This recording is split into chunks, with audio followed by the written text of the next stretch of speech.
Bienvenidos a su canal Pedagogía Económica. Les habla Víctor Álvarez.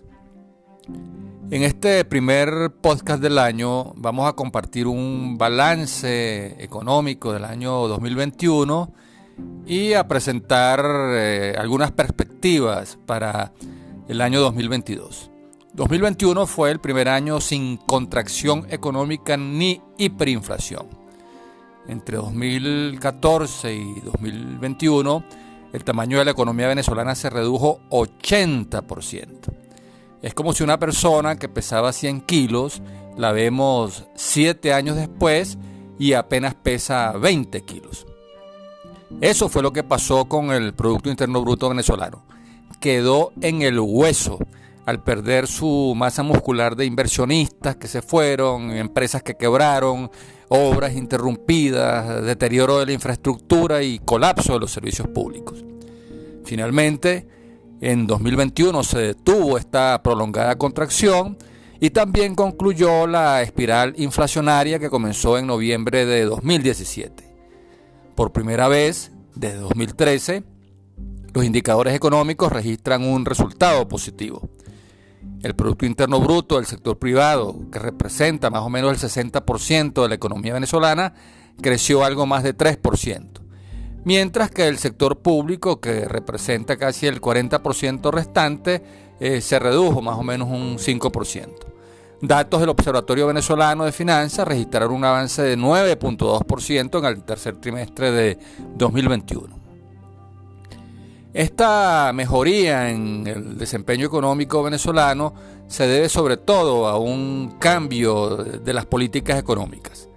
La apertura del mercado interno a toda clase de importaciones sin arancel, el levantamiento y abandono de los controles de cambios y de precios, la desregulación y liberalización de la economía, la dolarización transaccional, la privatización de la gestión de empresas públicas, la promoción de exportaciones, la apertura a la inversión extranjera, la recuperación de la extracción de petróleo y el repunte en los precios de los crudos son los factores que explican la recuperación económica antes comentada. Este cambio en las políticas económicas no se debe a una autocrítica al modelo nacionalista, estatista y controlador, sino al colapso de la renta petrolera, al endurecimiento de las sanciones y al impacto del COVID que forzó al gobierno a hacer estos cambios para poder sobrevivir. Los cambios en materia de política fiscal tienen que ver con un reconocimiento de los factores que propagan la hiperinflación y que son siempre los mismos en los diferentes países que han sufrido este flagelo. Una política fiscal fuera de control, con déficits persistentes que se financian con emisiones de dinero sin respaldo. Pero en 2021 la política fiscal venezolana se enfocó en reducir el déficit y disminuir el financiamiento monetario con una reducción del tamaño del Estado y del monto de los recursos destinados a la deuda pública, a los pensionados y a la distribución de bonos del sistema patria. Los cambios en política monetaria tienen que ver con que la gente no quiere mantener en sus manos bolívares cuyo poder de compra se derrite como cubitos de hielo. La política monetaria ha forzado una escasez de bolívares para contener el alza del dólar y desacelerar la inflación. El sistema bancario está sometido a un elevado encaje legal de 85% de sus captaciones que quedan congeladas y que llegaron a 100% en 2018 y 2019. La política monetaria restrictiva del Banco Central seca el crédito bancario e impide la creación de dinero secundario a través de préstamos a la producción y el consumo. La cartera de crédito cayó de 20% del Producto Interno Bruto en 2017 a solo 0,9% en el año 2021. Al restringir el crédito se disminuye la demanda de dólares y al mismo tiempo induce la venta de divisas a cambio de bolívares.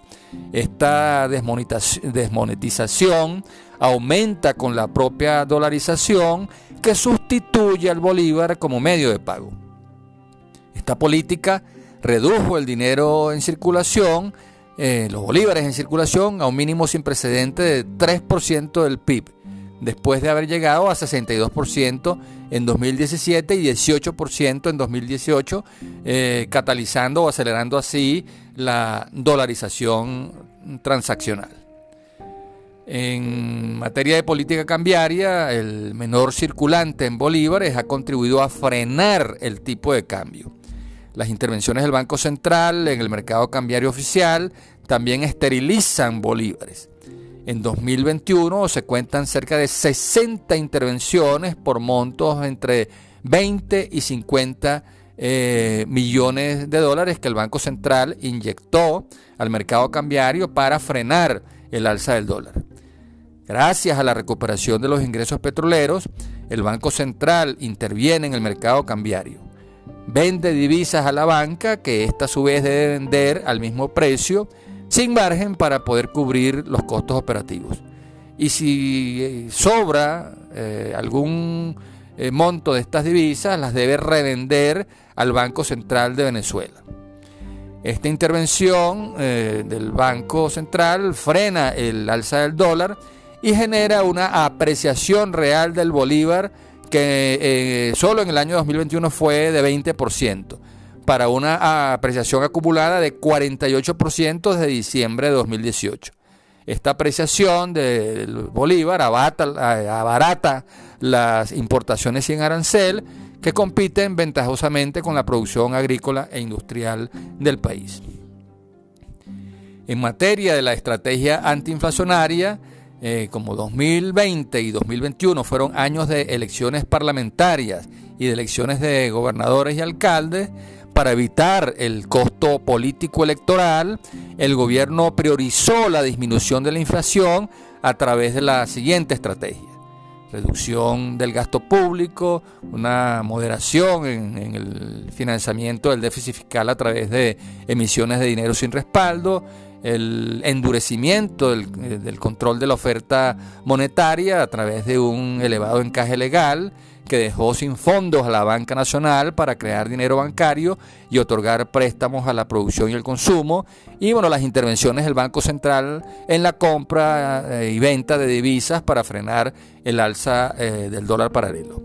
Estas medidas forman parte del nuevo catálogo de políticas económicas del gobierno, las cuales han comenzado a rendir resultados en materia de reactivación económica y lucha contra la inflación.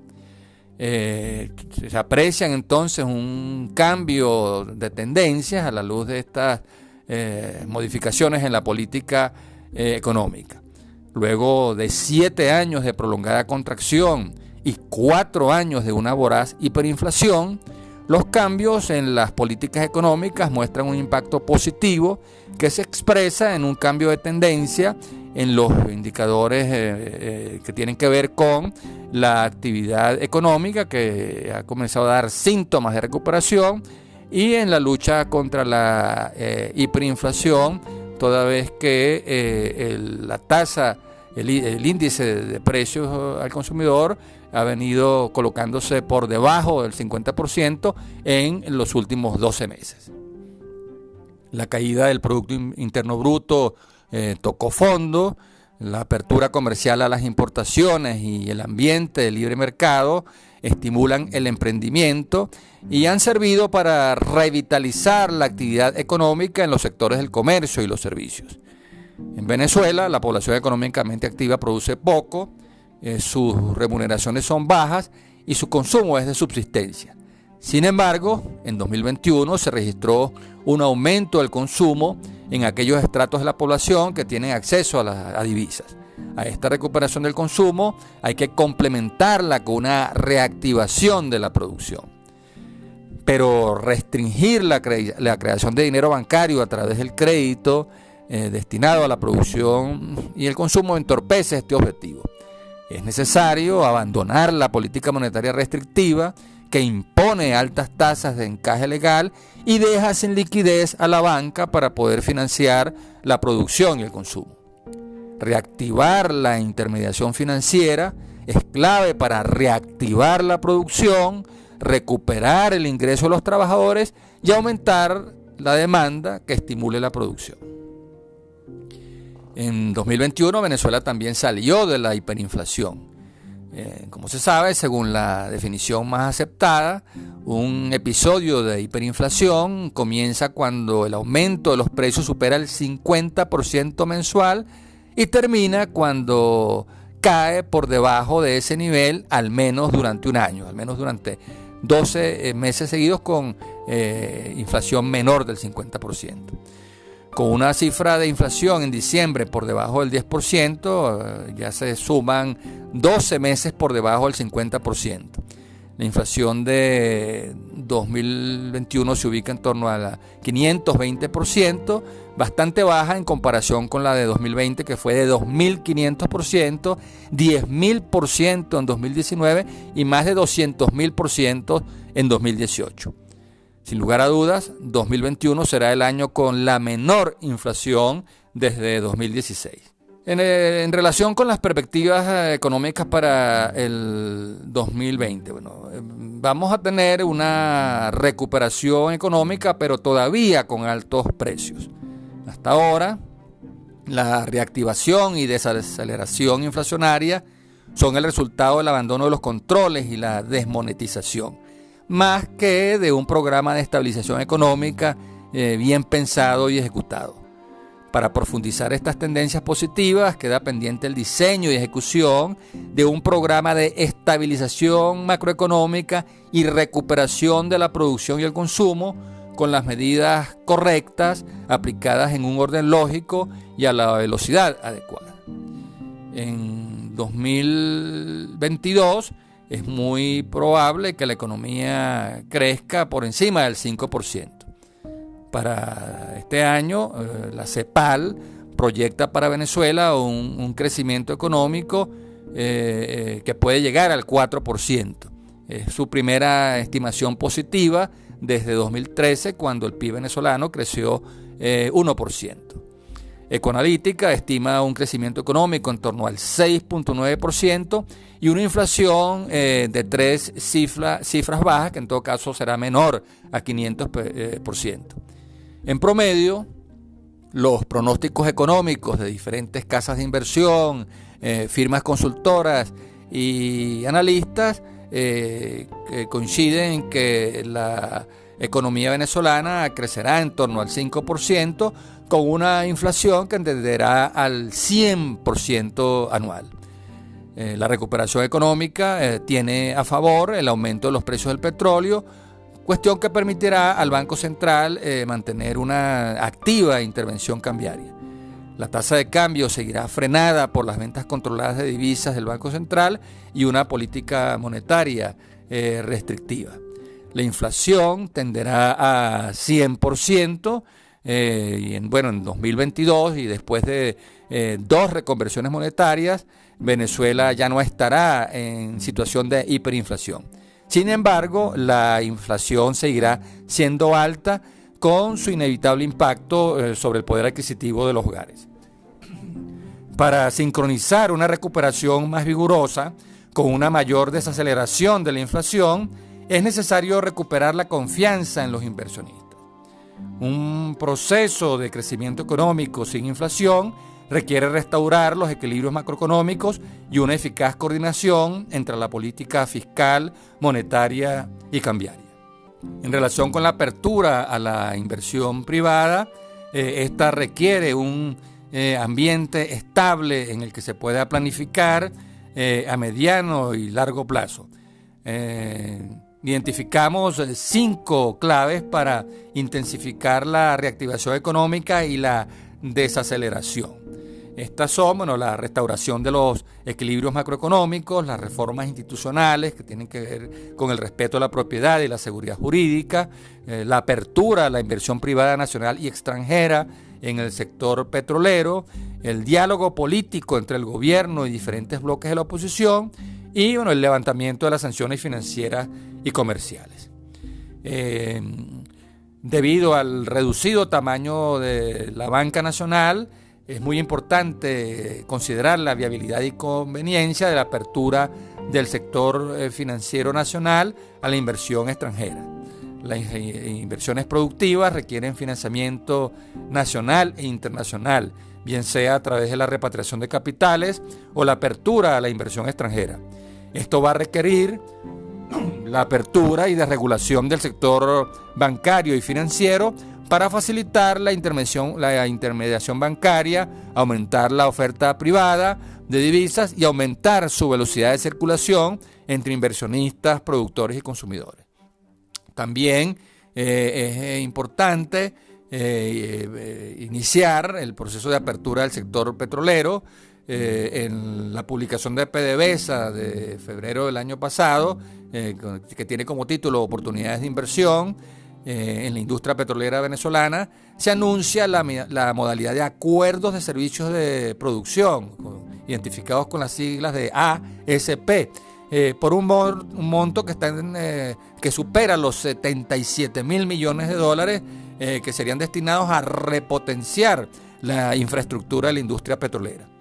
Para aumentar la extracción de crudos, la apertura a la inversión privada es necesaria, mas no suficiente.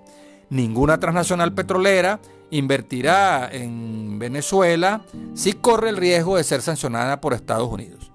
La recuperación de la producción dependerá más del levantamiento de las sanciones financieras y comerciales que de los propios incentivos que internamente pueda otorgar el gobierno.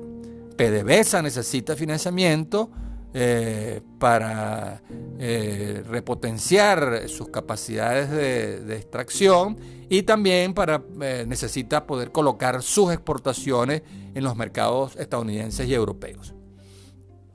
Un tema muy importante tiene que ver con la dolarización de los salarios. En Venezuela, el ingreso mínimo legal, es decir, el salario mínimo más los bonos de alimentación, equivale apenas a $2,2. La pensión mensual equivale a $1,5 al mes. Si todos los empleados públicos recibieran puntualmente los 9 bonos del sistema Patria, que cada uno es como de $2, y si estos se sumaran a los ingresos que tienen que en la nómina pública, que son $18, esto sumaría un ingreso de $35 al mes, equivalente a solo el 40% del salario mínimo de Cuba, que es uno de los salarios más bajos de América Latina y que apenas llega a $87. La dolarización transaccional se extiende a la mayoría de los sectores económicos, pero la dolarización de los salarios ha sido un proceso desordenado y desigual que ha compensado a los trabajadores del sector privado, pero ha excluido a los empleados del sector público. La dolarización de los salarios de todos los trabajadores es una condición necesaria para la recuperación económica. Corrija también la enorme desigualdad entre quienes reciben ingresos en dólares y quienes solo reciben bolívares. Finalmente, unas consideraciones en torno a la negociación política y el levantamiento de las sanciones. Las sanciones financieras comenzaron en 2017 y su endurecimiento posterior cerró los mercados financieros y truncó inversiones públicas y privadas. Las sanciones comerciales, a su vez, interrumpieron cadenas de suministro y han llevado a reconfigurar la inserción de Venezuela en las cadenas de valor internacional. Un ambiente de diálogo, negociación y acuerdos políticos coadyuvará a levantar las sanciones financieras y comerciales para que puedan fluir sin restricciones las inversiones productivas que el país necesita y así poder consolidar las nuevas tendencias de recuperación económica y superación de la inflación que hemos comentado. Gobierno y oposición están llamados a construir acuerdos de entendimiento político para generar un clima de seguridad jurídica que estimule la inversión y contribuya a crear la viabilidad económica de la transición política. De lo contrario, un nuevo gobierno recibirá una economía en ruinas y un país difícil de gobernar. Hasta aquí nuestro análisis. Habló para ustedes Víctor Álvarez.